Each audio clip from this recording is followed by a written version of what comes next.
Okay students, अब हम study करने जा रहे हैं क्लास 11th का मैथमेटिक्स। तो पहला चैप्टर जो है वो है सेट थ्योरी। पहला चैप्टर है सेट थ्योरी। इसके बारे में हम जानेंगे। सेट थ्योरी क्या होता है, इसको डेवलप किया था जर्मन मैथमेटिशियन जॉर्ज कैंटर। ठीक है, उन्हीं को श्रेय जाता है सेट थ्योरी के डेवलपमेंट के लिए। अब अपने डेली लाइफ में हम बहुत सारे सेट या फिर कलेक्शंस के बारे में सुनते हैं। फॉर एग्ज़ाम्पल जैसे मैं आपसे कहूँ collection of all the reverse of India, ठीक है, collection of all the prime ministers of India, इस तरीके से collection of all the universities of India, इस तरीके से। तो ये डिफरेंट डिफरेंट कलेक्शंस हम देखते हैं अपने डेली लाइफ में। इसी तरीके से मैथमेटिक्स में भी बहुत सारे कलेक्शन, जैसे हम कहें कि collection of all the prime numbers, okay, collection of all the natural numbers less than 100। तो ये सब क्या है, ये सब एक कलेक्शन है। तो जो सेट होता है, सेट भी एक तरह का कलेक्शन है, ठीक है। लेकिन उसमें से कुछ जो है उसकी कुछ खासियत होती है, किस तरह के कलेक्शन को हम सेट बोलेंगे ये आपको देखना है। तो सेट का जो डेफिनीशन होता है, सेट का जो प्रॉपर डेफिनीशन होता है वो होता है a set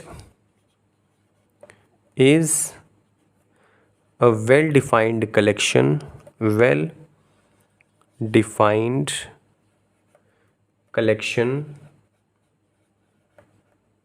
of objects।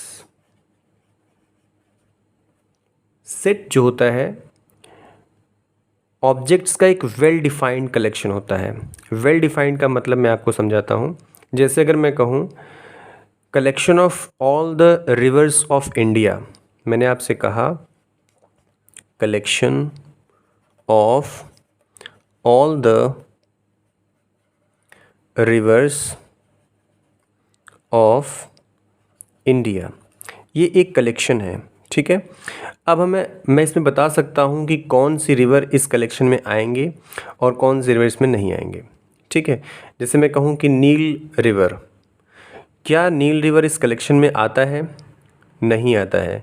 Collection of all the reverse in India, क्योंकि नील नदी जो है वो इंडिया में नहीं है, इसलिए नील नदी इस कलेक्शन में नहीं आता है। लेकिन अगर मैं गंगा जी की बात करूं, अगर मैं यमुना की बात करूं, तो ये सभी जो है, ये सब नदियाँ गंगा, यमुना, कृष्णा, कावेरी, ये सब इसमें आते हैं। यानी कि जब आप बता सकते हैं कि कौन सा एलिमेंट इस सेट में बिलोंग करता है और कौन सा नहीं बिलोंग करता है, उसको बोलते हैं वेल डिफाइंड कलेक्शन। इसी में मैं आपको एक ऐसा एग्जांपल देता हूँ जो कि वेल डिफाइंड नहीं है, तब आपको क्लियर हो जाएगा। जैसे मैं आपसे बोलूँ कि कलेक्शन ऑफ, या फिर मैं आपसे कहूँ group of all the intelligent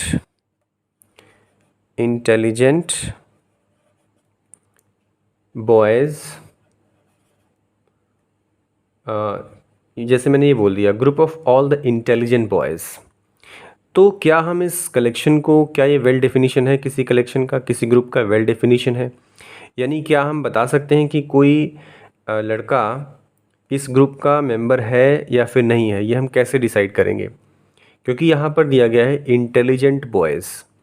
अब इंटेलिजेंट होने का कोई एक स्टैंडर्ड तो है नहीं कि हम किसी स्टैंडर्ड के बेस पर डिसाइड कर पाएँ कौन इंटेलिजेंट है कौन नहीं इंटेलिजेंट है। That depends upon person to person. So जब भी उसमें कुछ एडजेक्टिव लग जाता है, जैसे हम कहें कि collection of all the beautiful girls of India, तो that is also not well defined, क्योंकि हम नहीं बता पाएंगे कौन ब्यूटीफुल है कौन ब्यूटीफुल नहीं है, ठीक है। तो जब भी आप यहाँ पर कोई इस तरह का एडजेक्टिव यूज़ किया जाता है, वो जो है वेल डिफाइंड कलेक्शन नहीं होता है, ठीक है।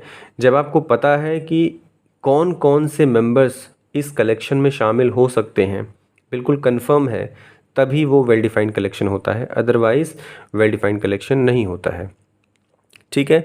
अब मैथमेटिक्स में किस तरीके से सेट का यूज़ होता है, कैसे कैसे कलेक्शन होते हैं? For example collection of all the natural numbers, ठीक है, collection of all the prime numbers, collection of all the odd numbers, all the even numbers. तो ये जो कलेक्शन है या फिर कोई ग्रुप होता है, ये सभी क्या हैं? ये सभी एक सेट हैं, ठीक है।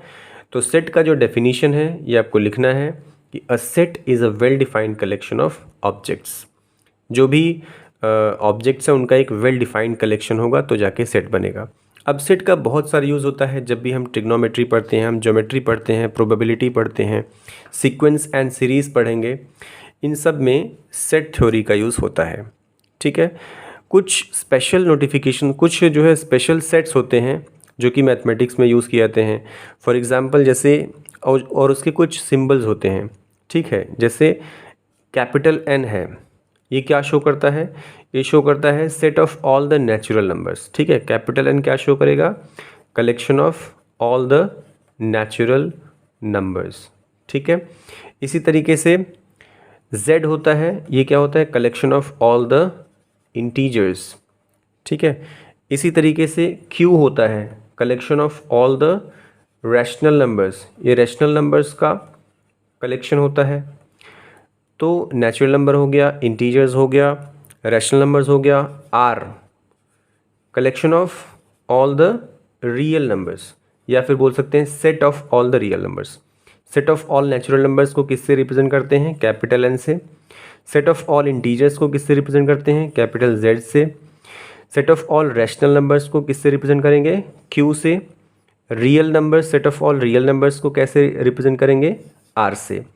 अब इसमें आपको एक चीज़ और ध्यान देना है, अगर मैं कहूँ Z प्लस, Z के ऊपर छोटा सा प्लस लगा दूँ, इसका मतलब collection of all the positive integers, यानी हम केवल पॉजिटिव इंटीजर्स की बात कर रहे हैं।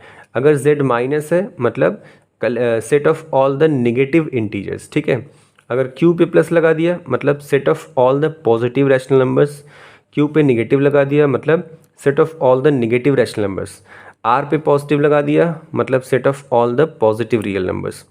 तो ये अलग अलग कुछ जो है स्पेशल सेट्स होते हैं जो मैथमेटिक्स में मैक्सिमम यूज़ होंगे। वो रिप्रेजेंटेशंस आपको याद रखना है और इसको नोट कर लेना है अपने नोट्स में। ठीक है, इसके बाद सेट को किस तरीके से रिप्रेजेंट करेंगे, सेट का रिप्रेजेंटेशन कैसा होता है, वो हम नेक्स्ट वीडियो में देखेंगे। इसके रिप्रेजेंटेशन के दो तरीके होते हैं। ठीक है, सेट बिल्डर मेथड और रोस्टर मेथड, तो ये हम नेक्स्ट वीडियो में देखेंगे। Thank you.